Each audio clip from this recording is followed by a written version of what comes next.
পড়ছেন, আপনাদের জন্য 6 জন নারীর জীবনী পড়া অবধারিত। সংক্ষেপে বলবো কয়জন গুনেন। 1 নম্বরে হচ্ছে হাজার, উম্মে ইসমাইল, সাইয়েদনা ইব্রাহিমের বউ, সাইয়েদনা ইসমাইল আলাইহিস সালামের আম্মা, নাম হলো হাজার। আমরা বলি বিবি হাজরা। আমরা কি করি? হাজরা আছে না? এই প্যান্ডেলেও হাজরা নামে 2-1 বোন থাকতে পারে। আসলে নামটা হচ্ছে হাজার। নামটা কি? হাজার। এই হাজার হচ্ছে আপনাদের 1 নম্বর মডেল। 2 নম্বর কুখ্যাত সন্ত্রাসী ফেরাউনের বউ আসিয়া আপনাদের 2 নম্বর মডেল। 3 নম্বরে ঈসা আলাইহিস সালামের আম্মা মারিয়াম আলাইহিস সালাম আপনাদের মডেল। বিশ্বনবীর প্রথম বউ খাদিজা আপনাদের মডেল। বিশ্বনবীর একমাত্র কুমারী বউ মা আয়েশা আপনাদের মডেল। আর বিশ্বনবীর কলিজার টুকরা সাইয়্যিদাতুনা ফাতিমা আপনাদের জন্য মডেল। সুবহানাল্লাহ পড়ে। কয়জন? 6 জন। জোরে বলেন। 6 জন। প্রথমে কার নাম বলেছি? হাজার, দ্বিতীয় আসিয়া, 3 নম্বর মারিয়াম, 4 নম্বর খাদিজা, 5 নম্বরে আয়েশা, 6 নম্বরে ফাতিমা। সুবহানাল্লাহ পড়ে। বিশ্বনবী বলেছেন কামুলা মিনার রিজালে কাসির, পুরুষদের মধ্যে কামেল পুরুষের অভাব নাই। ওয়ালাম ইয়াকমুল মিনান নিসা ইল্লা 4, নারীদের মধ্যে কামেল নারী হচ্ছে 4 জন। কয়জন? 4 জন। এরপরে আবার বাড়ালেন আয়েশার কথা, আবার বাড়ালেন ফাতেমার কথা, মোট হয়ে গেল 6 জন। সুবহানাল্লাহ পড়েন। মোট কয়জন? 6 জন। আসুন এই 6 জনের জীবনী থেকে একটা একটা করে শিক্ষা আমরা মনে রাখার চেষ্টা করি, তাহলে জীবন উজালা হয়ে যাবে। কয়টা করে শিক্ষা? হাজার আলাইহিস সালাম, ওনার জীবনী থেকে শিক্ষা হচ্ছে তাওয়াক্কুল আলাল্লাহ, বিপদে আপদে সব সময় ভরসা কার উপর? আমাইয়াতাওয়াক্কাল আলাল্লাহি ফাহুয়া হাসবু, যে ব্যক্তি আল্লাহর উপর ভালো করে তাওয়াক্কুল করে একমাত্র আল্লাহই তার জন্য যথেষ্ট হয়ে যায়। সুবহানাল্লাহ। সুবহানাল্লাহ পড়ছেন? পড়েন সুবহানাল্লাহ। হাজার আলাইহিস সালাম, ওনার জীবনী থেকে শিক্ষা হচ্ছে আল্লাহর উপর তাওয়াক্কুল। সাইয়েদনা ইব্রাহিম আলাইহিস সালাম সাইয়্যিদাতুনা হাজারকে নিয়ে, দুধের বাচ্চা ইসমাইলকে নিয়ে মক্কার মরুজমিনের মাঝখানে রেখে আসলেন। মানুষ নাই, প্রাণী নাই, খাওয়ার পানি নাই, কোনো পশু পাখি নাই, আকাশের পাখিও নাই, কেউ নাই, একটা মাত্র পানির মশক। একটা মশকের ভেতরে সামান্য কিছু পানি।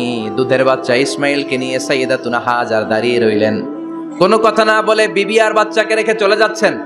চোখের পানি ছেড়ে সাইয়্যিদাতুনা হাজার ডেকে বললেন, ইব্রাহিম একটু দাঁড়াও। কথা নাই, বার্তা নাই, কিছুই বললা না। কি আমার অপরাধ? কেন এই ধুধুমরু প্রান্তরে আমাকে দুধের বাচ্চাটারে রেখে গেলা? শুধু একটা কথাই জানতে চাইবো, এই যে আমাদেরকে রেখে পাষণ্ডের মতো তুমি চলে যাও, এটা কি তোমার নিজের ইচ্ছায় নাকি আল্লাহর ইচ্ছায়? সাইয়েদনা ইব্রাহিম কোনো কথা না বলে শুধু প্রশ্নের উত্তর দিলেন, বললেন আল্লাহর ইচ্ছায়। কার ইচ্ছায়? নবীরা নিজের ইচ্ছায় কিছু করে না, যেটাই করে করে কার ইচ্ছায়? সাইয়্যিদাতুনা হাজার বললেন, ইদান লা ইউদাইয়ুনাল্লাহ, তোমার ইচ্ছায় যদি আমাদেরকে রেখে না যাও, আল্লাহর ইচ্ছায় যদি রেখে যাও, তাহলে আমার ভরসা আছে আল্লাহ আমাদেরকে নষ্ট হতে দিবে না, আল্লাহ আমাদেরকে কোনো কষ্ট দিবে না, আমার আল্লাহই আমার জন্য যথেষ্ট। সুবহানাল্লাহ।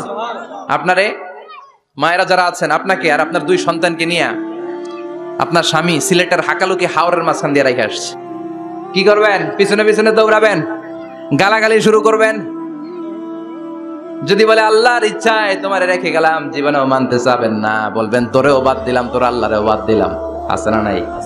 কিন্তু সাইয়্যিদাতুনা হাজার কেমন নারী ছিলেন, একটা টু শব্দ করেন নাই। শুনতেছেন? কেন ইমাজিন, কল্পনা করতে পারেন?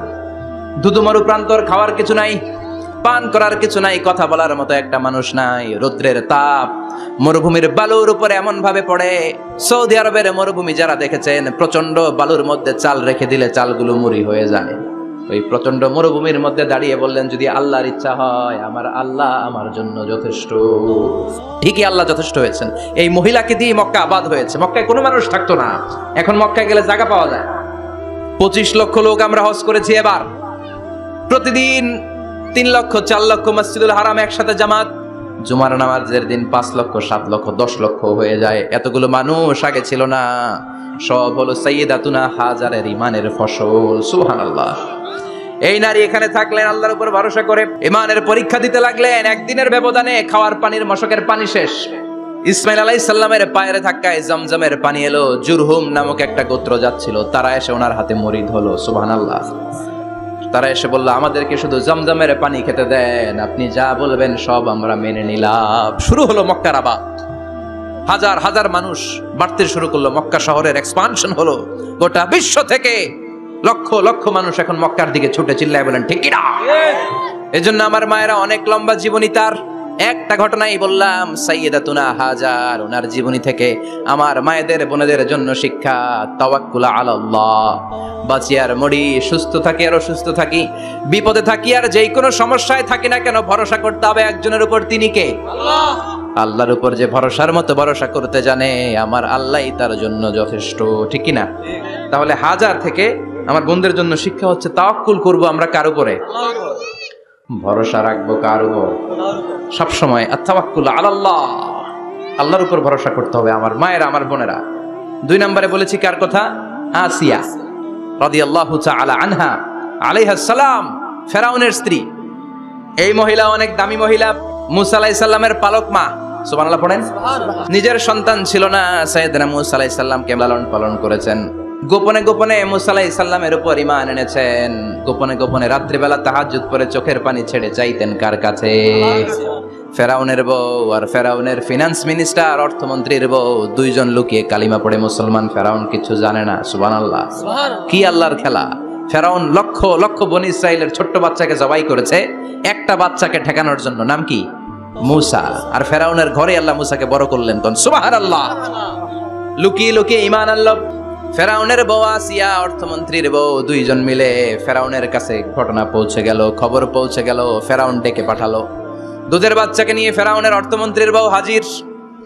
কুখ্যাত সন্ত্রাসী ফেরাউনের নিজের বউ আসিয়াও হাজির। ফেরাউন বলে, এক আল্লাহর উপর কুফরির ঘোষণা দে, আল্লাহকে বলে যা, আমার পায়ের সামনে সেজদা দে, আমি মাফ করে দেব। আসিয়ার এক কথা, জীবন যাবে কিন্তু ঈমান যাবে না। ফেরাউনের অর্থমন্ত্রীর স্ত্রীরও এক কথা, যে আল্লাহর কাছে আমরা মাথা নত করেছি, পৃথিবীর কোন শক্তির কাছে ওই মাথার নত হতে পারে না। ফেরাউন বলল, তাই নাকি? দেখি তোদের ঈমানের পাওয়ার কত বড়।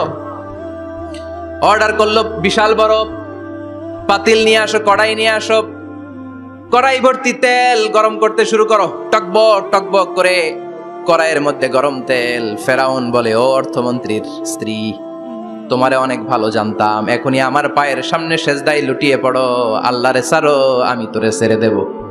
অর্থমন্ত্রীর বউ বলে, এত সোজা না। সুবহানাল্লাহ বলে। কি ঈমান?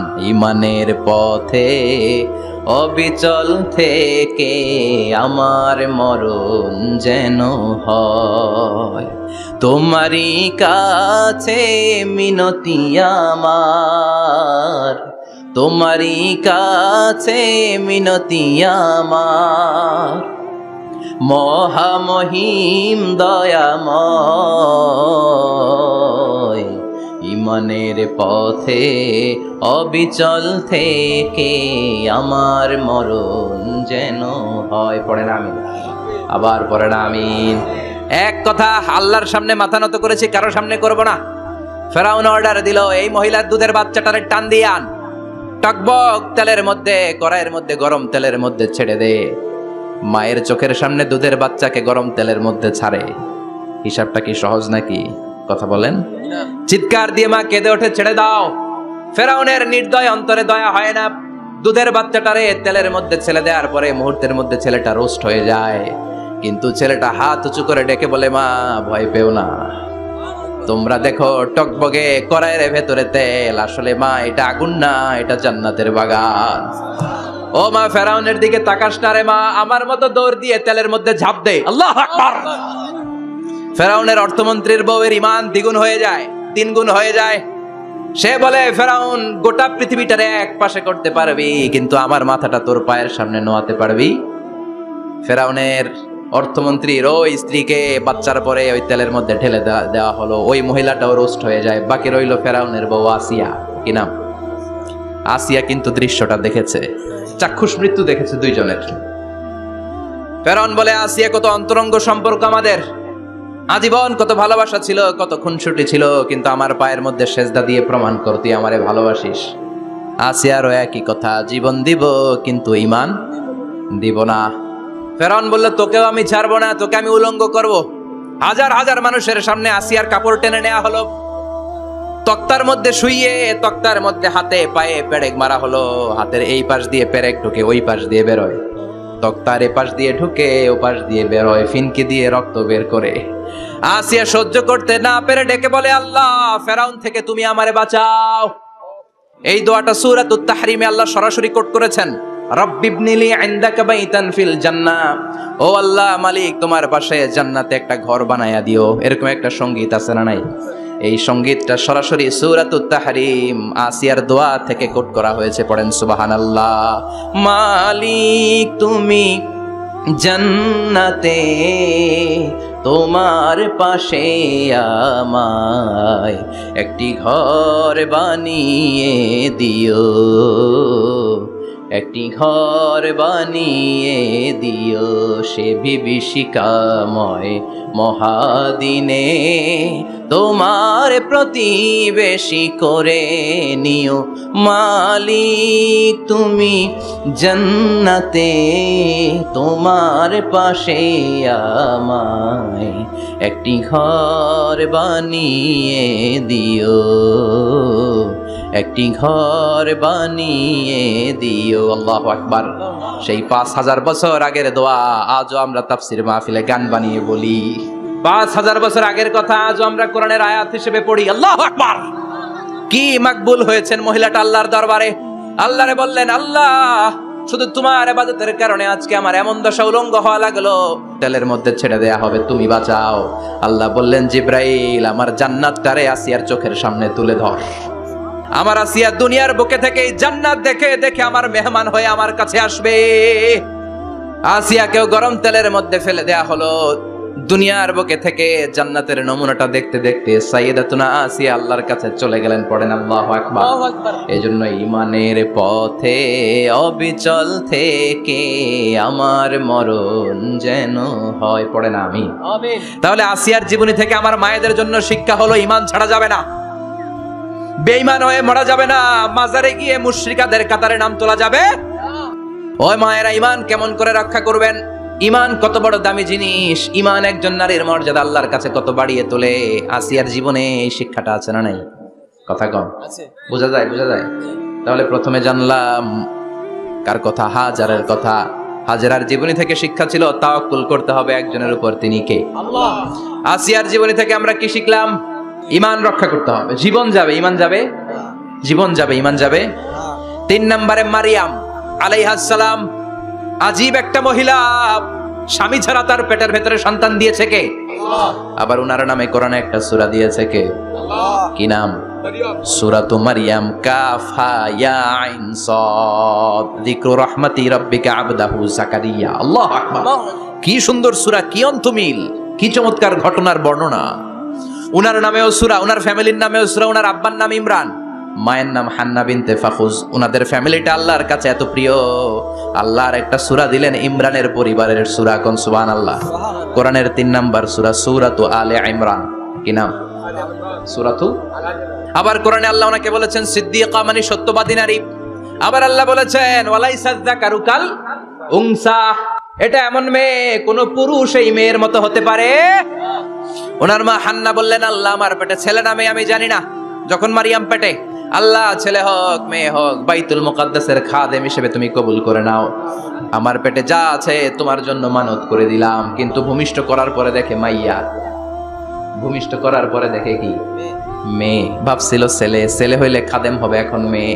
আল্লাহ বলে, চিন্তা করো না, সাধারণ মেয়ে না। ওয়ালাইসা যাকারু কাল উনসা, এটা এমন মেয়ে কোন ছেলেরাও এই মেয়ের মতো হতে পারে। এই মেয়েকে দিয়ে দেওয়া হলো বাইতুল মাকদাস, one of the major 3 mosques in Islam. ইসলামের সর্বশ্রেষ্ঠ 3টা মসজিদের একটা। এই বাইতুল মুকাদ্দাসের খাদেমা ছিল উনি। মসজিদ ক্লিন করতো আর ইবাদত করতো, ইবাদতে মশগুল হয়ে থাকতো, পাগল পড়া হয়ে থাকতো, চক্ষু বন্ধ করে আল্লাহর কথা স্মরণ করতো। মর্যাদা আল্লাহ এত বাড়িয়ে দিলেন, আনসিজনাল যত জান্নাতি ফল সব সামনে এসে হাজির হয়ে যেত। ওনার খালু জাকারিয়া এসে বলতেন, আন্না লাকে হাযা, ও মারিয়াম, এই ফল তো এই সিজনে ফিলিস্তিনে নাই, পাইলা কই? তিনি বলতেন, হুয়া মিন ইনদিল্লাহ, রব্বুল আলামিন জান্নাত থেকে ফলের ব্যবস্থা করেছে। কোরআন সাক্ষী, আন্না লাকে হাযা, কোত্থেকে এই ফ্রুট পাইলা? আনসিজনাল, এটা তো এখানে নাই। উনি বললেন, হুয়া মিন ইনদিল্লাহ, ইন্নাল্লাহ ইয়ারযুকু মান ইয়াশাউ বিগাইরি হিসাব, আল্লাহ এরকম যারে চায় বিগাইরি হিসাব রিজিক দিয়ে থাকে। সুবহানাল্লাহ বলেন। সব সময় আল্লাহর ইবাদত, সব সময় তাহাজ্জুদ, সব সময় জিকির করতেন লা ইলাহা ইল্লাল্লাহু মুহাম্মাদুর রাসূলুল্লাহ। ওনার পুরো জীবনের কোন মুহূর্ত আল্লাহর জিকির থেকে খালি যায় নাই, সব সময় ইবাদতে মশগুল, সব সময় কি। তার মানে মারিয়ামের জীবনী থেকে আমাদের শিক্ষা, আমার মায়েরা বোনেরা ইবাদতে মশগুল থাকতে হবে। কিন্তু দুর্ভাগ্যজনক হলেও সত্যি, আমার বোনেরা জি বাংলা নিয়ে মশগুল থাকে। ওনারা মশগুল থাকে ঠিকই, তবে ইবাদত নিয়ে না। কি নিয়ে? কথা কন। জি বাংলা কি এখনো দেশে চলে? স্টার জলসা এগুলো চলে, কিরণমালা এই সিরিয়ালগুলো চলে।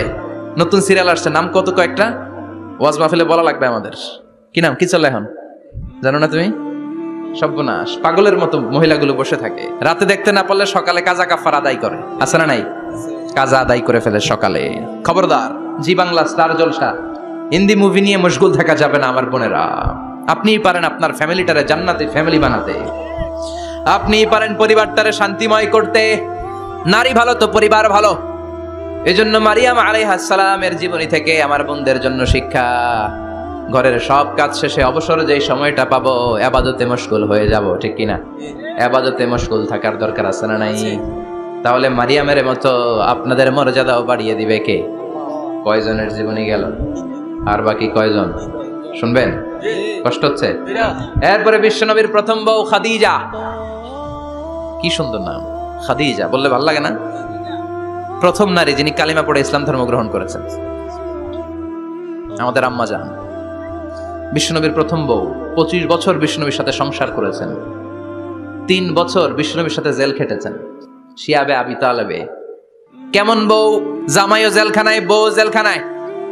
বিশ্বনবীর সবগুলো বাচ্চা সন্তান ছেলে মেয়ে এই মহিলার গর্ভ থেকে এসেছে, একজন ছাড়া, ইব্রাহিম। বিশ্বনবীর আরেক বউ মারিয়ার গর্ভে এসেছে, বাকি সব খাদিজার গর্ভে। যে আমরা ফাতেমা, বিশ্বনবীর কন্যার নাম কি? ফাতেমার মায়ের নাম কি? খাদিজা। সুবহানাল্লাহ। ফাতেমা, রুকাইয়া, উম্মে কুলসুম, জায়নাব, এই 4 জনের মাই খাদিজা। আবার আব্দুল্লাহ, কাসেম, এদের মায়ের নামও খাদিজা। বিশ্বনবীর সব সন্তান এসেছে খাদিজার পেট থেকে। বরকত বেশি না কম? বিশ্বনবী ভয় পেলে খাদিজার কাছে গেলে ভয় কেটে যেত, সাহস যোগাতেন, শেল্টার দিতেন, ছাতার মতো মাথার উপরে দাঁড়িয়ে থাকতেন। আল্লাহু আকবার।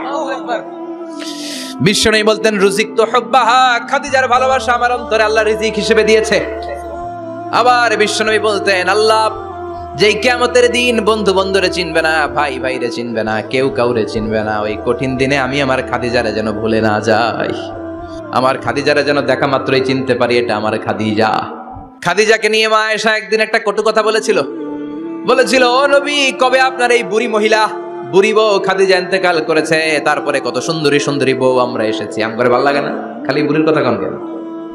খালি বুড়ির কথা স্মরণ করেন। আমরা আছি, আমাদের দিকে তাকান, আমরা কত সুন্দরী, আমরা কত ভালো। বিশ্বনবী রেগে গেলেন, মা আয়েশাকে এইভাবে ধরলেন। জীবনে কোনোদিন কোনো স্ত্রীর গায়ে হাত তোলে নাই, শুধু ওই দিন মা আয়েশাকে এইভাবে ধরেছিলেন আর বলেছিলেন, আয়েশা খবরদার, জীবনে এই কথা বলবা না। আমার খাদিজা আমার বিপদের দিনের সঙ্গিনী, তোমরা আমার সুখের দিনের সঙ্গিনী। তোমরা কেউ আমার সাথে জেল খাটো নাই, খাদিজা আমার সাথে জেল খেটেছে 3 বছর। কয় বছর? খাদিজা যখন ইন্তেকাল করলো, বিশ্বনবী কবর দিলেন, দোয়া করলেন আর কাঁদলেন। সাহাবারা দোয়া শেষে চলে যায়। আবু বকর বললেন, নবী, কবর দেয়া হলো, খাদিজাকে দোয়া করা হলো, এবার চলেন। বিশ্বনবী তবুও যান না। বিশ্বনবী বললেন, আবু বকর, তোমার মনে চাই তুমি ঘরে ফিরে যাও, আমি যাব না, আমি দাঁড়িয়ে থাকবো। খাদিজার কবরের 3টা প্রশ্নের জবাব আমি বিশ্বনবী দিয়ে তারপরে ঘরে ফিরে যাব। সাইয়েদনা জিবরাইল এসে বললেন, নবী, আর কান্না করবেন না, আর দাঁড়িয়ে থাকবেন না, আর বায়না ধরবেন না, বন্ধুর সাথে চলে যান। খাদিজার কবরের 3টা প্রশ্নের জবাব নিয়ে আপনার টেনশনের দরকার নাই। টেনশন কার? আপনি তাড়াতাড়ি চলে যান। আপনার স্ত্রী খাদিজা যদি কবরের 3টা প্রশ্নের জবাব দিতে কোনো ভুল করে ফেলে, আরশের উপর থেকে আল্লাহ নিজেই জবাব দিয়ে দিবে। আল্লাহু আকবার। কি মহিলা ছিল! বিশ্বনবীকে সবসময় আগলে রেখেছে, শেল্টার দিয়েছে, প্রতিভক্ত ছিল। খাবার নিয়ে বিশ্বনবীর জন্য এদিক সেদিক যেতেন, বিশ্বনবী না আসলে খেতেন না। বিশ্বনবীকে কলিজার চাইতো বেশি ভালোবাসতো, পতি যা বলবে তাই শুনতো। ও মায়েরা, খাদিজাতুল কুবরার জীবনী থেকে আপনাদের জন্য শিক্ষা হলো প্রতিভক্তি। কি ভক্তি? এখন প্রতিভক্তি নাই, আমরা করি নারী ভক্তি। এখন নারী নির্যাতন কমে গেছে বাংলাদেশে, বেড়ে গেছে পুরুষ নির্যাতন। কথা কন। এখন আমরা ভক্তি করা লাগে, আমরা ভক্তি না করলে ঘরে খাওয়ান নাই, এরকম ঝামেলা আছে না নাই? কথা বলেন। আপনাদের নাগাইশের মহিলারা অনেক ভদ্র, নাগাইশের মহিলারা নিশ্চয়ই পতিকে অনেক ভক্তি করে। মায়েরা, বোনেরা, আপনার স্বামী যদি আপনার উপরে নাখোশ থাকে, আপনার ইবাদত আপনাকে বাঁচাতে পারবে না। বিশ্বনবী ফাতেমাকে বললেন, ফাতেমা তুমি বিশ্বনবীর মেয়ে হতে পারো, কিন্তু আলী যদি তোমার উপরে নাখোশ থাকে তোমার সব শেষ, সব শেষ। আবার বিশ্বনবী বললেন, আমি যদি এক আল্লাহ ছাড়া কারো সামনে মাথাটা নত করার বিধান দিতাম, এক আল্লাহ ছাড়া যদি কাউকে সেজদা করতে আমি বলতাম, আমি দুনিয়ার সব নারীদের বলতাম স্বামীর পায়ে সেজদা দিয়ে পড়ে থাকো। কি সম্মান আল্লাহ দিলেন স্বামীকে। আপনার জান্নাত আপনার স্বামীর ভেতরেই। স্বামীকে সন্তুষ্ট করেন, স্বামীর আনুগত্য করেন, দেখবেন ফ্যামিলিটা সুন্দর হবে। আর স্বামীরা স্ত্রীদেরকে ভালোবাসেন, স্ত্রীদেরকে ভালোবাসার গল্প শোনাবেন, দামি দামি শাড়ি কিনে দিবেন, তারপরে রাত্রিবেলা গান শোনাবেন। আধরাতে যদি ঘুম ভেঙে যায়, মনে পড়ে মোরে প্রিয়, চাঁদ হয়ে রব আকাশের গায়ে, বাতায়ন খুলে দিও। এই গানগুলো শুধু বউয়ের গান, শালীর গান না, বাবির জন্য না, চাচাতো বোনের জন্য না। উল্টাপাল্টা জায়গায় করলে গুনাহ আছে না নাই? স্ত্রীর সাথে প্রেম নিবেদন করেন, ভালোবাসা নিবেদন করেন, সংসারটারে শান্তিপূর্ণ করে দিবে কে? তার মানে খাদিজাতুল কুবরার জীবনী থেকে শিক্ষা কি? বললা গেছি কি শিক্ষা? প্রতিভক্তি। কি ভক্তি? স্বামীকে ভক্তি করা লাগবে, তা না হলে জান্নাত নাই। এরপরে বিশ্বনবীর একমাত্র কুমারী বউ নাম কি? আয়েশা। বিশ্বনবী বললেন, উরিতুকি ফিল মানামি সালাসা লায়াল। আয়েশা, বিয়ের আগে তোরে কিন্তু আমি 3 বার স্বপ্নে দেখছিলাম। সুবহানাল্লাহ কইবেন না? বড্ড খুশি হয়ে গেলেন আয়েশা। এরপরে বললেন, 3 বার স্বপ্ন দেখার পরে তোমার ব্যাপারে মনের মধ্যে কেমন কেমন যেন ভালো লাগে। তারপরে একটা ছোট্ট কাগজের মধ্যে, জান্নাতি কাগজ, রেশমি কাপড়ের মধ্যে তোমার চেহারাটা এনে জিব্রাইল বললেন, দেখেন নবী কেমন লাগে? আমি কইলাম ভালো লাগে। কার মেয়ে? আপনার বন্ধু আবু বকরের মেয়ে, বিয়ে করবেন নাকি? বিশ্বনবী বললেন, ও জিব্রাইল তুমি যদি ঘটক হও, আল্লাহ যদি হয় কাজী, আমি মুহাম্মদ বিয়েতে রাজি। সুবহানাল্লাহ পড়েন। বিয়ে হয়ে গেল, কিন্তু ঘরে দামি ফার্নিচার নাই, টাকা পয়সাও তেমন নাই, কিন্তু আছে খালি সুখ। আছে কি? যেটা টাকা দিয়ে কিনা যায়, টাকা দিয়ে বাড়ি কিনা যায়, গাড়ি কিনা যায়, সুখ কিনা যায় নাকি? টাকা দিয়ে বিছানা কিনা যায়, বালিশ কিনা যায়, ঘুম কিনা যায় নাকি? কথা বলেন। এজন্য সুখ দেয়ার মালিক কে? দোকানে সুখ পাওয়া যায়? নাগাইশ বাজারে তো সুখ বেছে না, বেচতে নিয়ে যাইতাম আজকে গাড়িতে করে। সুখ বেছে? কথা কন। সুখ পাওয়া যায় না। সুখ দেয়ার মালিক একজন, তিনি কে? আল্লাহ। মা আয়েশা একমাত্র কুমারী বউ, আদর করে তিনি ডাকতেন হুমায়রা, আবার মাঝে মাঝে ডাকতেন ইয়া আয়েশু। আয়েশা না, আয়েশু সংক্ষেপ। এত ভালোবাসতেন মা আয়েশাকে। মা আয়েশা গ্লাসের যেই জায়গা দিয়ে পানি খেতেন, বিশ্বনবী ওই জায়গায় মুখ লাগিয়ে পানি খেত। মা আয়েশা গোশতকে হাড্ডি ফেলে দিলে বিশ্বনবী ওই হাড্ডিটা নিয়ে চষতে শুরু করে দিত। সুবহানাল্লাহ। এক বালতি থেকে পানি নিয়ে দুইজনে গোসল করত। আবার বিশ্বনবী মাঝে মাঝে বায়না ধরতো, মাঝে মাঝে রাগও করত। সুবহানাল্লাহ কোন। স্বামী স্ত্রীর মধ্যে একটু রাগ আছে না নাই? রাগ থাকলে ওইটারে আবার ভালোবাসায় পরিণত করে দেয় কে? রাগ না থাকলে ভালোবাসা তো ভালোবাসাই না, রাগ থাকতেই হবে, তাইলে ভালোবাসার মর্ম বোঝা যায়। চিল্লায় বলেন ঠিক কিনা? ক্ষুধা না থাকলে খাবারের মর্যাদা বোঝা যায় না। সারাদিন পেট ভরা, খাওয়ার মজা বুঝবেন? ক্ষুধা, প্রচন্ড ক্ষুধা, তৃষ্ণার্ত, লেবুর শরবত পাইলে অমৃতের মতো লাগবে। প্রচন্ড ক্ষুধা, হাজি বিরিয়ানি পাইছেন 1 প্লেট, ইচ্ছে মতো খাবেন, কিন্তু পেট ভর্তি, হাজি বিরিয়ানি খাওয়া যাবে? এজন্য রাগ না থাকলে ভালোবাসা যে কত দামি, ভালোবাসা যে আল্লাহর পক্ষ থেকে কত বড় নেয়ামত বোঝা যায় না। মাঝে মাঝে মা আয়েশা রাগ করতেন, শুনতেছেন? বিশ্বনবী বলেন, আয়েশা কখন তুমি রাগ করো, কখন তুমি আমারে ভালোবাসো আমি বুঝি। সুবহানাল্লাহ পড়েন। মা আয়েশা বললেন, কেমনে বুঝেন? বিশ্বনবী বললেন, যখন তুমি রাগ করো তখন নামাজের পরে দোয়ার মধ্যে বলো, ও ইব্রাহিম আলাইহিস সালামের আল্লাহ, আপনি আমার উপর দয়া করেন। তার মানে তুমি রাগ করে আছো, আমার নাম নাও নাই। আর যখন আমার উপর খুশি থাকো নামাজের পরে দোয়াতে বলো, মুহাম্মদ সাল্লাল্লাহু আলাইহি ওয়াসাল্লামের আল্লাহ, আপনি আমাদের উপর রহমত করেন। তার মানে খুশির সময় তুমি আমার নাম নাও, রেগে গেলে অন্য নবীদের দোয়া সাইরা দাও, রেগে গেলে আমার নামটা নাও না। মা আয়েশা বলে, নবী গো, আমি তো শুধু নামটাই মুখ দিয়ে নেই না, কিন্তু কলিজা থেকে তো আপনারে বাদ দিতে পারি না। আল্লাহু আকবার! কি ভালোবাসা! মা আয়েশা বলতেন, আমি যখন বিশ্বনবীর সাথে শীতের রাতে এক ল্যাপের নিচে ঘুমাতাম, তখনও জিব্রাইল ওহী নাজিল করত। সুবহানাল্লাহ নাই? সুবহানাল্লাহ। কোন স্ত্রীর সাথে অন্তরঙ্গ বসবাসের সময় কোরআনের ওহী নাজিল হতো না। একমাত্র মা আয়েশার সাথে যখন এক বিছানার এক ল্যাপের নিচে দুইজন শুয়ে আছে, কোরআনের আয়াত নাজিল করছে কে? আবার মা আয়েশা বলছেন, আমার কারণে ও মুসলিম উম্মাহ তোমরা তায়াম্মুমের বিধান পেয়েছো। ফাতায়াম্মামু সাঈদান তাইয়্যিবা। মা আয়েশা একটা যুদ্ধে গিয়েছিলেন, যুদ্ধ থেকে ফেরার পথে মা আয়েশার গলার লকেট নাই। মাঝে মাঝে হয় না, মহিলা গলার লকেট পায় না, পুরা বাড়ি আগুন করে ফেলাইছে, লকেট নাই, লয়ে গেল রে, নিয়ে গেল রে, হারাইলাম রে। মা আয়েশার লকেট নাই। লকেট হারানোর পরে মা আয়েশা কান্নাকাটি। বিষ্ণু বললেন থামো। অনেকক্ষণ থামার পরে লকেট খুঁজে পায় না, সবাই খোঁজাখুঁজি, লকেট কই, লকেট কই, লকেট খুঁজে পায় না। ওদিক দিয়ে মাগরিবের নামাজের সময়ও শেষ, নামাজের সময় শেষ। আর যেই জায়গায় লকেট খোঁজার জন্য থামা হয়েছে ওই জায়গায় আবার পানি নাই, পানি সামনে, পানির দিকেও যেতে পারে না, লকেটও খুঁজে পায় না, নামাজও পড়া যায় না। সব সাহাবীরা মিছিল শুরু করছে, আবু বকর রে ধর ধর ধর, আবু বকর রে ধর। আবু বকরের মেয়ের কারণে নামাজ আমাদের চলে যাচ্ছে।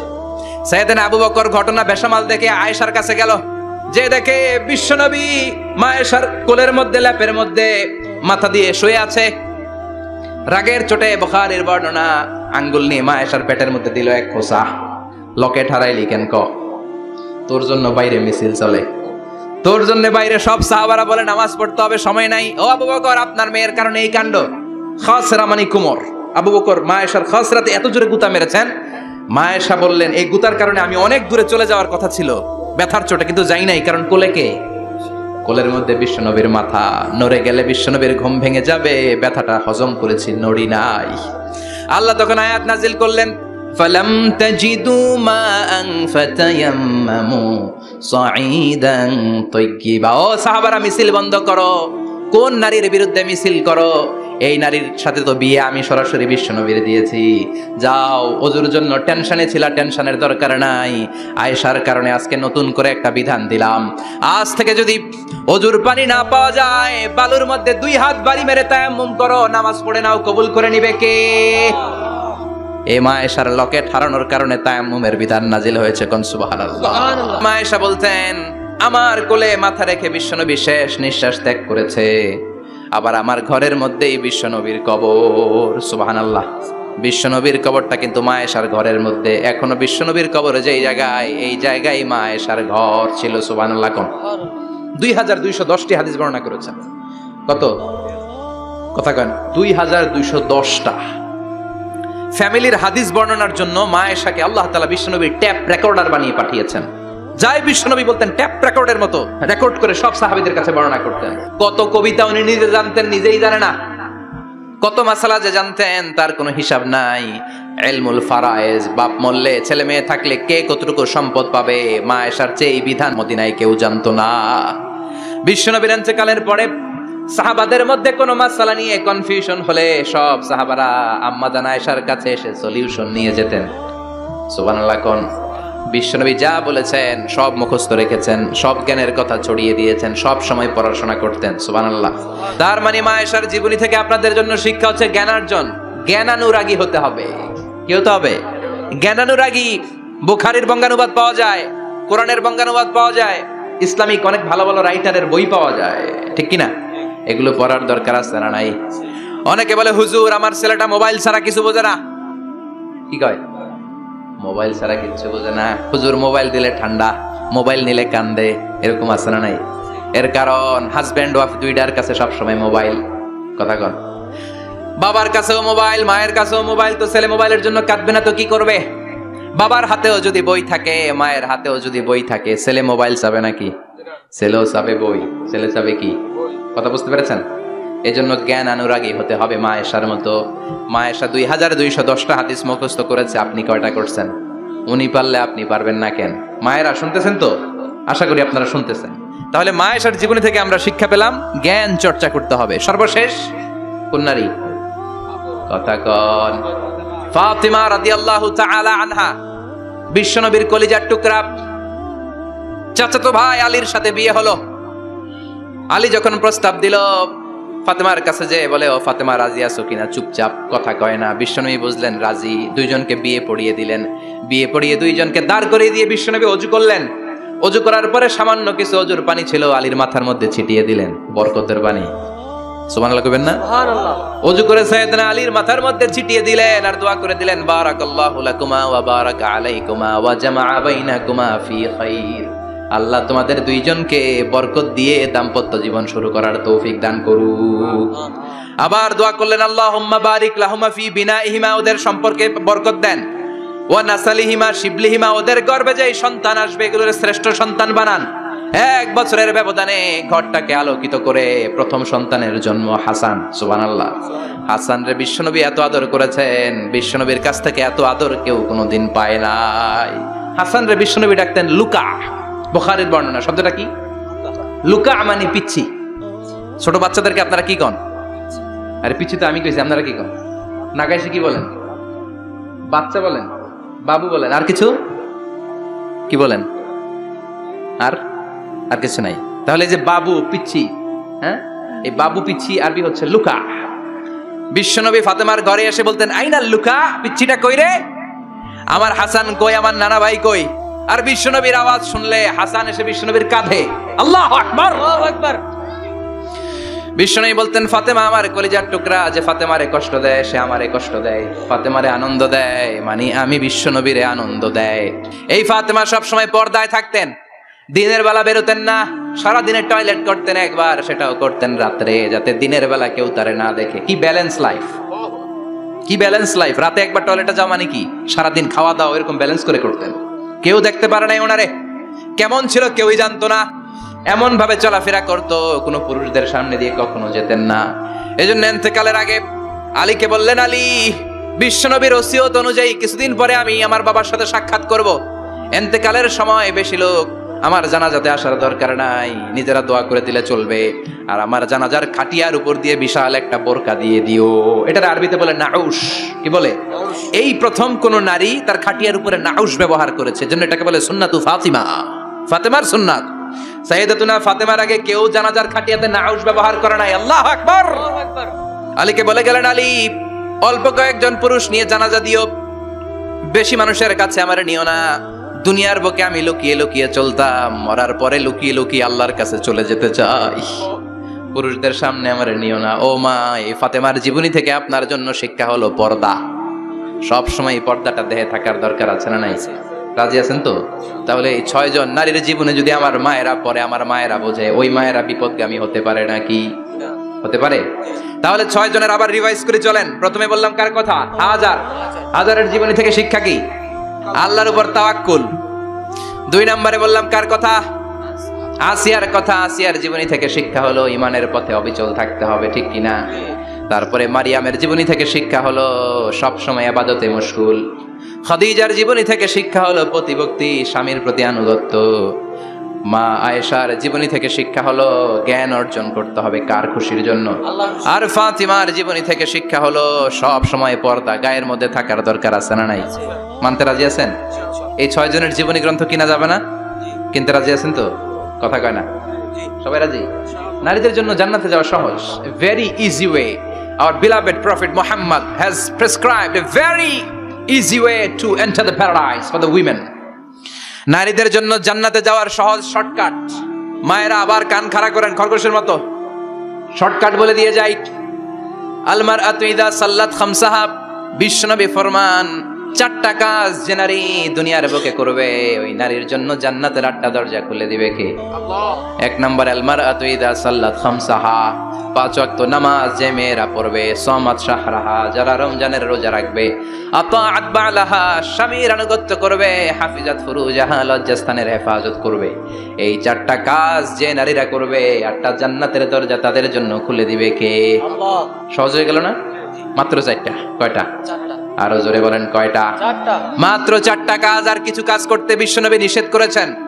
জামার উপর দিয়ে পারফিউম মেখে যেতে নিষেধ করেছেন মুহাম্মদ সাল্লাল্লাহু আলাইহি ওয়াসাল্লাম। আইয়ুমা ইমরাআতিন ইস্তাআতারাত, যেই মহিলারা পারফিউম মেখে বের হলো পুরুষদের দৃষ্টি আকর্ষণের জন্য, কিয়ামতের দিন জিনাকারিনীদের কাতারে ওদেরকে দাঁড় করাবে কে? আল্লাহ। অনেক মহিলারা আছে ঝাঁঝালো পারফিউম দেয়, আছে না?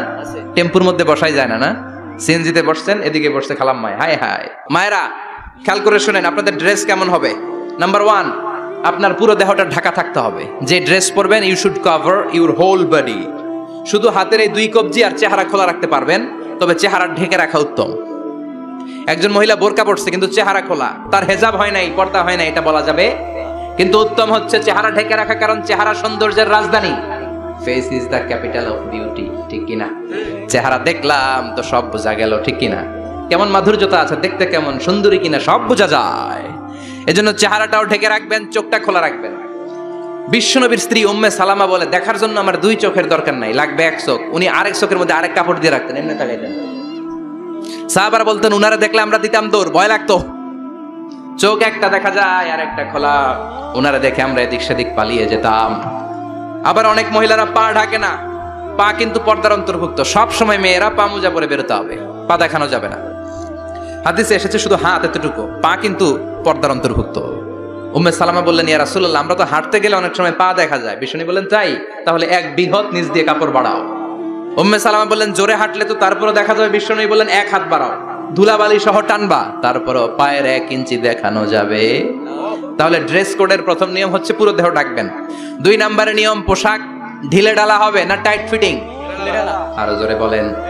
আছি আমরা কোন জামানায়, লাজ শরম গেছে হারায়, পাতলা শাড়ির বাহার, পাখি ড্রেস লেহেঙ্গা, পোশাক দেখে নারীর লাজে মরে যাই, হায় হায়। আছি আমরা কোন জামানায়, লাজ শরম গেছে হারায়, ঠিক কিনা? লাজ শরমের বালাই নেই। ঢিলে ঢালা হবে, টাইট ফিটিং হতে পারবে না। মোটা কাপড়ের হবে, এই যে আমার জুব্বা দেখছেন, আমি মহিলাকে পোশাক পরে ফেলেছি কিন্তু হেরা পরে না, এরকম মোটা হবে, মোটা কাপড়, কিচ্ছু দেখা যায় না, বাইনোকুলার দিয়েও দেখা যাবে না। আবার ঢিলে ঢালা আছে না নাই? আমরা পুরুষরা যে এটা পরি, এটা দিয়ে 3 মহিলার কাপড় হয়, ঠিক কিনা? কাপড় পরতে চায় না তারা, ওদের পোশাক আমরা নিয়ে নিচ্ছি। তার মানে ঢিলে ঢালা হবে, মোটা কাপড়ের হবে, টাইট ফিটিং হতে পারবে। আবার পুরুষদের পোশাক হতে পারবে। এই 4টা নিয়ম মেনে যে যেই ধরনের পোশাক পরেন, চাদর পরেন সমস্যা নাই, শাড়ি পরেন সমস্যা নাই, ব্লাউজ পরলে ফুল হাতা পরবেন সমস্যা নাই, মেক্সি পরলেও সমস্যা নাই, বোরকা পরলেও সমস্যা নাই, কিন্তু পোশাকটা শালীন পোশাক হতে হবে। কি পোশাক? সবাই বলেন, শালীন পোশাক। পুরুষদের পোশাক পরা যাবে, কারণ বিশ্বনবী লানত করেছেন ওই নারীদেরকে, যেই নারীরা পুরুষদের মতো সাজতে চায়। এরকম আছে না নাই? দেখলে বোঝা যায় না কোনটা ছেলে কোনটা মেয়ে, আছে না নাই? ইসলাম যে মর্যাদা আপনাদেরকে দিয়েছে, আর কেউ দিয়েছে নাকি? ইসলাম বলে প্রথম সন্তান কন্যা সন্তান হলে ঘরের মধ্যে বরকত, আছে না নাই? মিন বারাকাতিল মারআতি তাবকিরুহা বিল ইনাস। একটা মেয়ের মধ্যে বরকত বেশি না কম কেমনে বুঝবেন? তার প্রথম সন্তান যদি মেয়ে হয়, তাহলে বুঝবেন এই মেয়েটা বরকতওয়ালা মেয়ে। এই মেয়ে আপনার জীবনে অনেক কিছু নিয়ে আসবে। সুবহানাল্লাহ কইতে পারেন না? কিন্তু অনেক ডাকাইত আছে, মেয়ে হইলে অখুশি হয়। ছেলে হইলে পাড়ার সবারে জিলাপি খাওয়ায়, পাড়ার সবারে মিষ্টি খাওয়ায়, মেয়ে হইলে কিচ্ছু খাওয়ায় না, আছে না নাই? কিন্তু আমরা মেয়ে হলে খুশি হব। কার কার প্রথম সন্তান মেয়ে? হাত তোলেন। হ্যাঁ, অনেকে আছে তো মাশাআল্লাহ, আপনারা অনেক বরকতময়, আলহামদুলিল্লাহ, হাত নামান। আমারও প্রথম সন্তান মেয়ে, 3টাই মাইয়া। জান্নাত একটা আমার দিয়েন, তার মানে 3 জান্নাতের মালিক। মাশাআল্লাহ, আল্লাহ বাইরে তুমি কবুল করো। তার মানে কোন ঘরে যখন মেয়ে আসে, আল্লাহ বলে ঘরটা বরকতময়। মেয়েটা যখন বড় হতে শুরু করে, মেয়েটা ভাইয়ের জন্য বরকতময়। মেয়ে যখন বিয়ের উপযুক্ত হয়, বাবার জন্য বরকতময়। 2 মেয়ে মানে বাবার 2 জান্নাত, 3 মেয়ে মানে 3 জান্নাত। সুবহানাল্লাহ। আবার যখন স্বামীর কাছে যায়, ইসলাম বলে ওই স্বামী আল্লাহর কাছে সেরা, যেই স্বামী বউয়ের কাছে সেরা। বউ যদি আপনারে ভালো বলে, আপনি আল্লাহর কাছে ভালো। বউ যদি খারাপ বলে, আপনি আল্লাহর কাছে খারাপ। তার মানে ব্যালেন্স করেছে ইসলাম। স্বামীর আনুগত্য করতে বলেছে, আবার স্বামীকেও বলেছে স্ত্রীকে ভালোবাসতে, ঠিক কিনা? কথা বলেন। এবার আরেকজনের স্ত্রী, ইসলাম বলে তোমার হাত যদি বউয়ের হাতের সাথে মিলাও, 2 হাতের সগীরা গুনাহ মাফ করে কে? স্ত্রীর দিকে যখন তাকাও, তোমার চোখের সগীরা গুনাহ মাফ করে কে? প্রতি মাসে মাসে স্ত্রীর কাপড় চোপড় আর কসমেটিক্স কেনার জন্য যে টাকাটা দাও, এই টাকাটা সদকা হিসেবে কবুল করবে কে? এবার এই মহিলা গর্ভবতী, ইসলাম বলে সন্তান ভূমিষ্ঠ করতে যে যদি কোনো মা ডেলিভারি কেসে হসপিটালে মারা যায় কিংবা বাসায় মারা যায়, কিয়ামতের দিন ওই মহিলাকে শহীদদের কাতারে দাঁড় করায় দিবে কে? বাচ্চা ভূমিষ্ঠ করতে যে শাহিদা, শহীদদের কাতারে। আর সুন্দর মতো যদি আসে, আল জান্নাতু তাহতা আকদামি উম্মাহাতিকুম, মায়ের পায়ের নিচে সন্তানের বেহেশত, আছে না নাই? জোরে বলেন। এজন্য ইসলাম বলে খবরদার, মায়ের মর্যাদা সবচেয়ে বেশি। এক সাহাবী বললেন, ইয়া রাসূলুল্লাহ, কার সাথে ভালো আচরণ করব? বাবার সাথে নাকি মায়ের সাথে? নবী বললেন মায়ের সাথে, এরপরে মায়ের সাথে, তারপরে মায়ের সাথে, তারপরে কার সাথে? তারপরে তোমার পিতার সাথে।